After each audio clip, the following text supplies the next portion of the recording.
বাংলাদেশের শেখ হাসিনার বিরুদ্ধে বিচার হয়েছিল আন্তর্জাতিক অপরাধ ট্রাইব্যুনালে, কিন্তু ওই আদালতের প্রাক্তন প্রসিকিউটর তাজুল ইসলামের বিরুদ্ধে অভিযোগ তিনি কোটি টাকার বিনিময়ে রাজসাক্ষী জোগাড় করেছিলেন। শুধু তাই নয়, এর বিরুদ্ধে তদন্তও হয়েছিল। প্রাথমিকভাবে এর সত্যতাও মিলেছে। জানা যাচ্ছে, আন্তর্জাতিক অপরাধ ট্রাইব্যুনালের সাবেক প্রসিকিউটর সাইমন রেজা তালুকদারের বিরুদ্ধে জামিন করিয়ে দেওয়ার বিনিময়ে কোটি টাকার ঘুষের দাবির অভিযোগে প্রাথমিকভাবে সেই সত্যতা পেয়েছে তদন্ত কমিটি। মঙ্গলবার বিষয়টি নিশ্চিত করেছেন ট্রাইব্যুনালের চিফ প্রসিকিউটর আমিনুল ইসলাম।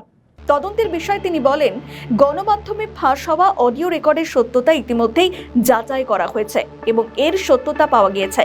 কেউ কেউ বলছেন, তবে শেখ হাসিনার বিরুদ্ধে যে সাজা ঘোষণা করেছিল আইসিটি, তার বিরুদ্ধে অ্যাকশন নিতে পারেন শেখ হাসিনা বা তার পুত্র জয়।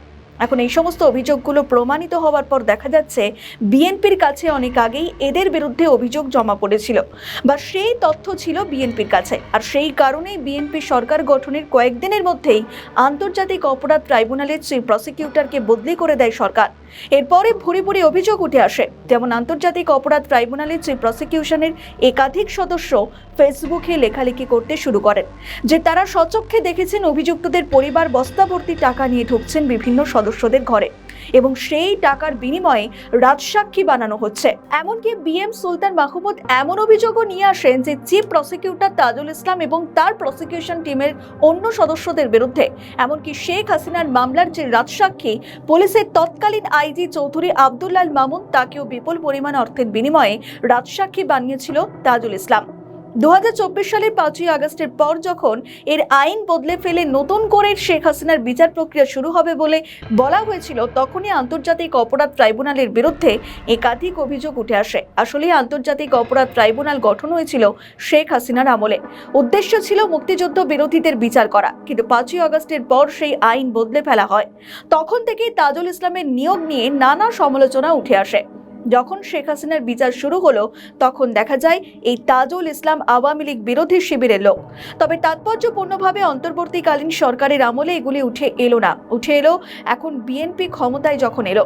এরপরে চিফ প্রসিকিউটরকে বদলি করা হয়। এমনকি আন্তর্জাতিক অপরাধ ট্রাইব্যুনালের চিফ প্রসিকিউটরের পদ থেকে বিদায়ের দিনে মোহাম্মদ তাজুল ইসলামের বিরুদ্ধে দুর্নীতি এবং অনিয়মের অভিযোগ করেছেন ট্রাইব্যুনালের প্রসিকিউটর বিএম সুলতান মাহমুদ। তার অভিযোগ, চিফ প্রসিকিউটরের চেয়ারকে টাকায় হাতিয়ার করেছিল তাজুল ইসলামের নেতৃত্বাধীন সিন্ডিকেট। এমনকি ট্রাইব্যুনালে রাজসাক্ষী করা নিয়ে প্রসিকিউটরদের মধ্যে পাল্টাপাল্টি অভিযোগ ওঠে। অভিযোগের মূলে রয়েছেন প্রসিকিউটর গাজী মনোয়ার হোসাইন তামিম।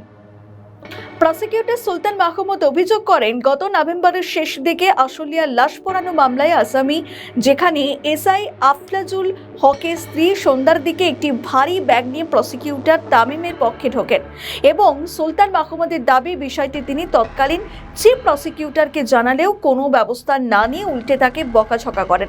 পরবর্তীতে ওই মামলায় এসআই আফজালুল হককে রাজসাক্ষী করে খালাস দেওয়া হয়। অর্থাৎ পুরো অভিযোগটাই উঠছে তাজুল ইসলামের বিরুদ্ধে। এদিকে তার বিরুদ্ধে এত অভিযোগ থাকার পর তাকে বিদেশে যাওয়ার অনুমতি দিয়েছে বিএনপি। এখন তিনি দেশে আদেও ফেরেন কিনা কিংবা তাকে আইনজীবী হিসাবে আর প্র্যাকটিস করতে দেওয়া হবে কিনা, সেটার উত্তরও দিতে হবে বিএনপি সরকারকে। আমাদের ভিডিও ভালো লাগলে লাইক ও শেয়ার করুন, কমেন্ট সেকশনে আপনাদের মতামত জানান। আরও ভিডিও পেতে আমাদের চ্যানেলটিকে সাবস্ক্রাইব করুন এবং প্রতি মুহূর্তে খবরের আপডেট পেতে প্রেস করুন বেল আইকন।